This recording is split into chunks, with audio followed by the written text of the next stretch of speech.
Full Moon sale ಬೆಳಗ್ಗೆ 9 ಗಂಟೆಯಿಂದ ರಾತ್ರಿ 12 ಗಂಟೆವರೆಗೆ ಆಗಸ್ಟ್ 28 ಒಂದು ದಿನಕ್ಕೆ ಮಾತ್ರ.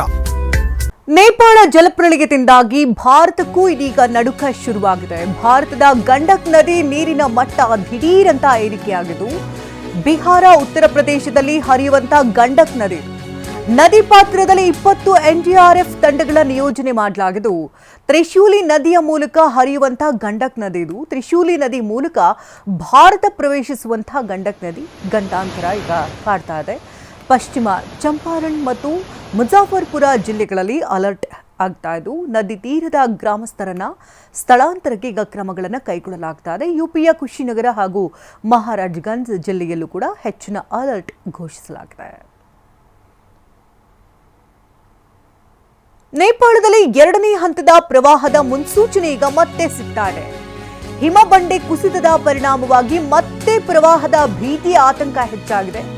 ನೇಪಾಳಕ್ಕೆ ಎಚ್ಚರಿಕೆಯನ್ನು ನೀಡಿದೆ ಈಗ ICIMOD, ಅಂತಾರಾಷ್ಟ್ರೀಯ ಸಮಗ್ರ ಬೆಟ್ಟ ಗುಡ್ಡಗಳ ಅಭಿವೃದ್ಧಿ ಕೇಂದ್ರ ಸೂಚನೆಯನ್ನು ಕೊಟ್ಟಿದ್ದು, ನದಿಯ ಮೇಲ್ಭಾಗದಲ್ಲಿ ಹಿಮ ಮತ್ತು ಬಂಡೆಗಳು ಸಿಲುಕಿದೆ.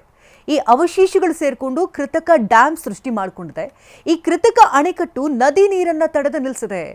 ಲೆಹೆಂದಾ ಖೋಲಾ ನದಿ ಮೇಲ್ಭಾಗದಲ್ಲಿ ಕೃತಕ ಡ್ಯಾಮ್ ನಿರ್ಮಾಣವಾಗಿದ್ದು, ಕೃತಕ ಡ್ಯಾಮ್ ಯಾವುದೇ ಕ್ಷಣದಲ್ಲಿ ಬೇಕಾದರೂ ಒಡೆಯುವಂತಹ ಭೀತಿ ಎದುರಾಗಿದೆ. ಇದು ನಿನ್ನೆ ಬೆಳಗ್ಗೆ ಆದಂತಹ ಭೀಕರ ದೃಶ್ಯದ ನೋಡ್ತಾ ಇದ್ದೀರಿ.